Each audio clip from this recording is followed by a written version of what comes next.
There's a couple reasons we went with the zip sheathing instead of a normal house wrap like Tyvek. The main reason is ease of installation.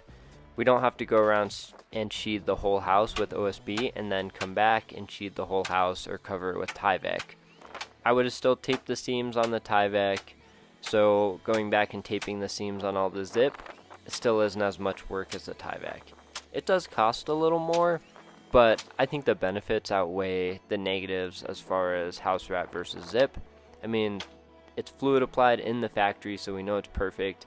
It's going to be less susceptible to ripping, and with the wind up here, it's going to be less susceptible to catching that wind and just coming off. And I think it's just going to end up being a more airtight house. We're going to go back and tape all the seams on the sides. We're not going to liquid flash any of the center nail holes, but we are going to tape the ones on the edge. They'll get covered. On the roof, however, we're going to come back and we're going to liquid flash every nail hole, as well as taping the seams. That way, on the roof, we have a perfect impervious material that water can't get through. The sides, I'm not too worried about because they'll be able to drain out the bottom. And we'll also have furring strips in there to keep our siding off. That way we have a good air gap. We'll do this both on the roof and on the sides. I haven't done any of these middle ones yet. You have to do every 12 inches in the middle, which is every one of those dots pretty much. And then you have to do every 6 inches along the bottom, and I haven't done those.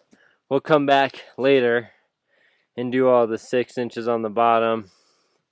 We'll do into the bottom plate every 12 inches, and then we'll do into the middle studs every 12 inches.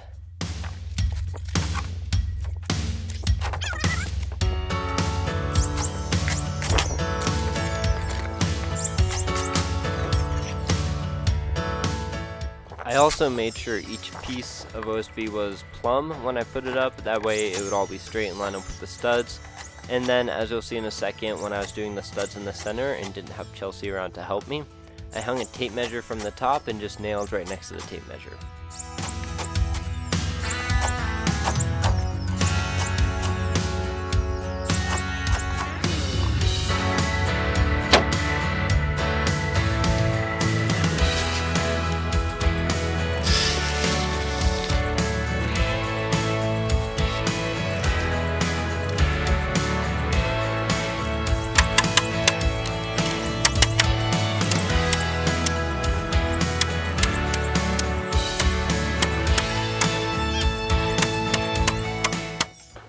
I ended up leaving that gap because we started our studs 2 foot. Every 2 foot from the window opening. We didn't just go 2 foot consecutive and then add the window in. Try to save studs. So that's not 2 feet. So my sheet would have ended on in somewhere where there's not a stud. So it's easier to cut a random sheet right there than to end where there's not a stud, because that should be perfectly 4 foot.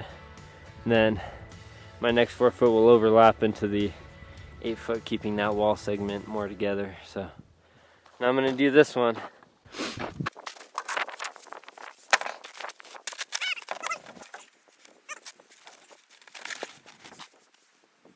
I forgot about that brace. Let's go cut it off.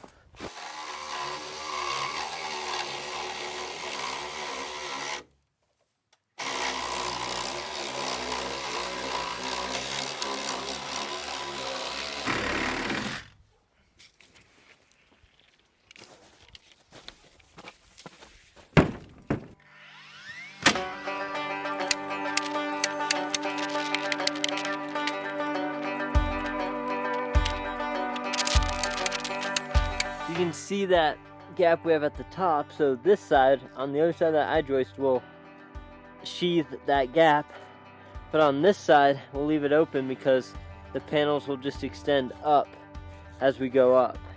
Let's measure and cut it.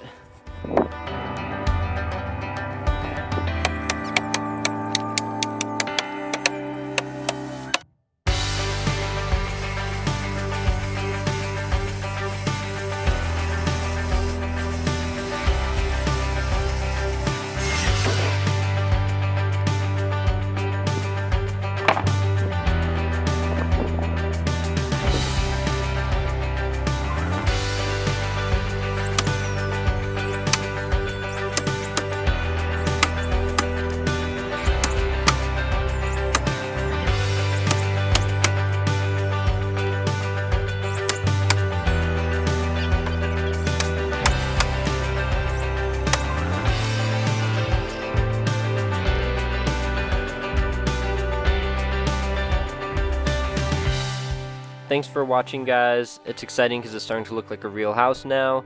But there's a lot of sheeting going up, so I'm not going to show you every single piece going up. We're just going to cover it broadly. And then, yeah, make sure you leave any comments down below, and then like us and subscribe to our page if you want to see more.